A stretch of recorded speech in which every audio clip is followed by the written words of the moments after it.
মানে 1990-র যে আন্দোলন, এরশাদ হটানোর জন্য যে আন্দোলনটা ছিল, সেই আন্দোলনে তিনটা দলের মুখ্য ভূমিকা ছিল, বিএনপি, আওয়ামী লীগ এবং জামাত। জামাতকে নিছিলেন কেন?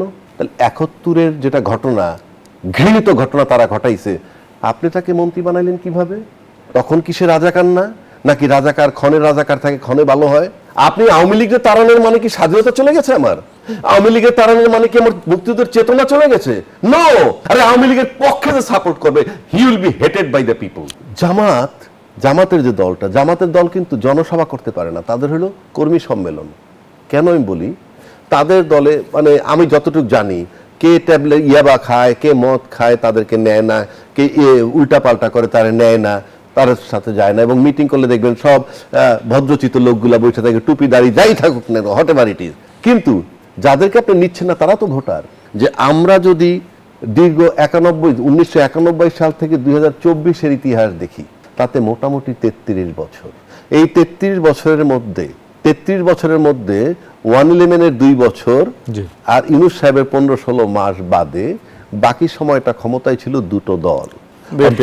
এই দুটো দল ছাড়া আর কোনো দল নাই। এই দুটো দলের একটা ক্ষমতায় যায় আর একটা অপোজিশনে থাকে। দুর্ভাগ্য যে যখন অপোজিশনে আছে ওয়াক আউট, উনি অপোজিশন মানতে রাজি না।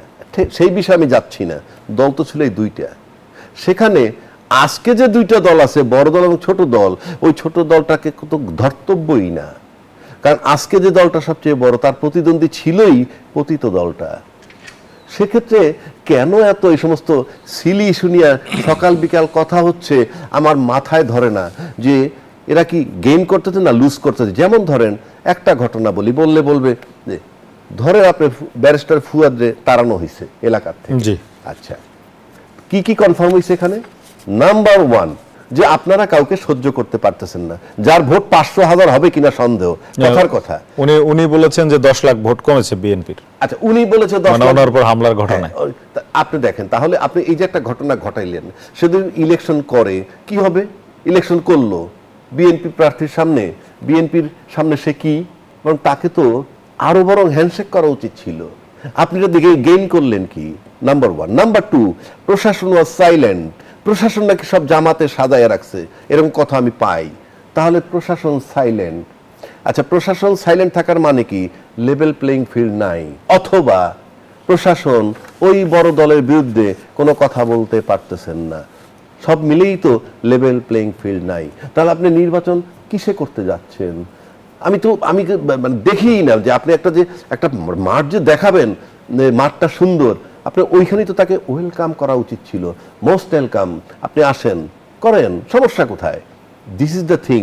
তো আমি সেই কারণে বলতেছি, আরো কতগুলো কারণ আছে। আপনি যেমন ধরেন এবারের ভোটের বেলায় কি হবে, এবারের ভোটে কি করবে মানুষ?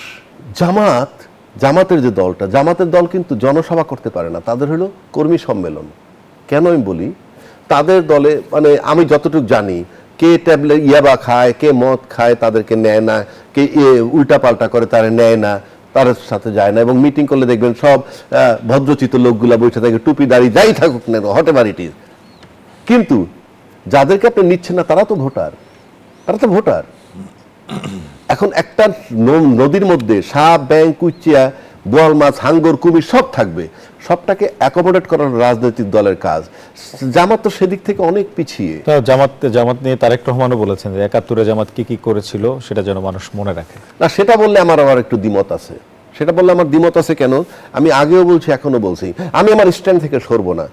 আপনি যদি 1991-এর দিকে আসেন, মানে 1990-র যে আন্দোলন, এরশাদ হটানোর জন্য যে আন্দোলনটা ছিল, সেই আন্দোলনে তিনটা দলের মুখ্য ভূমিকা ছিল, বিএনপি, আওয়ামী লীগ এবং জামাত। জামাতকে নিছিলেন কেন? দুইটা দলই তো পরবর্তীকালে রাজত্ব করছে 91 সাল থেকে 24 পর্যন্ত, যেটা বললাম 33 বছর যাবত। দুইটা দলের কাছেই জামাত ঘৃণিত, দুইটা দলের কাছে জামাত স্বাধীনতা বিরোধী শক্তি। কেন নিলেন? এরশাদ কি স্বাধীনতা বিরোধী শক্তি ছিল? তর্কের খাতিরে বললাম। তাহলে এরশাদে তারাইতে গেছেন আপনি স্বাধীনতা বিরোধী শক্তি নিয়ে গেল এক।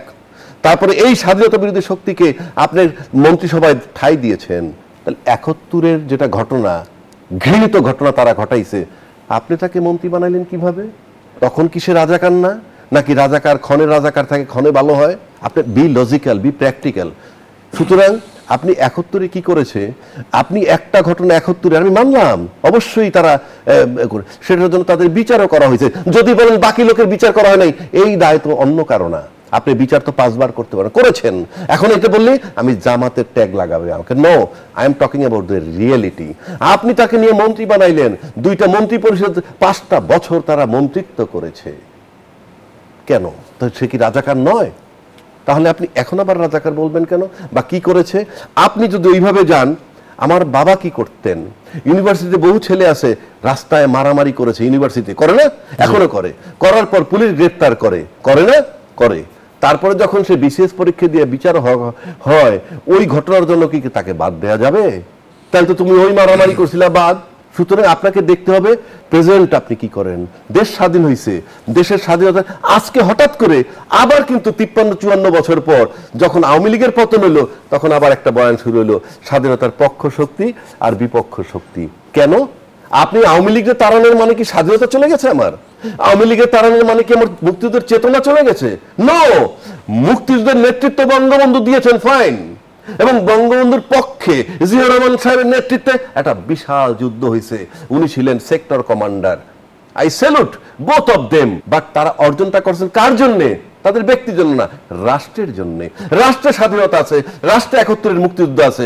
শেখ হাসিনা চলে যাওয়া মানে মুক্তিযুদ্ধ চলে গেছে, কিংবা এই মুক্তিযুদ্ধের চেতনা চলে গেছে? নো, ওই রকম চেতনা আমি আদৌ লাইক করি না। যেই চেতনা আপনি বিডিআর হত্যা করছেন 57 জন, যেই চেতনায় আপনি শাপলা চত্বরে লোক মারছেন, যেই চেতনায় বিনা বিচারে হত্যা করছেন, যেই চেতনায় জিয়াউর রহমান সাহেবের খেতাব কেড়ে নেয়, যেই চেতনা খালেদা জিয়ারে মইনুল হোসেন রোড দিয়ে বের করে দেয়, কোন পদের চেতনা?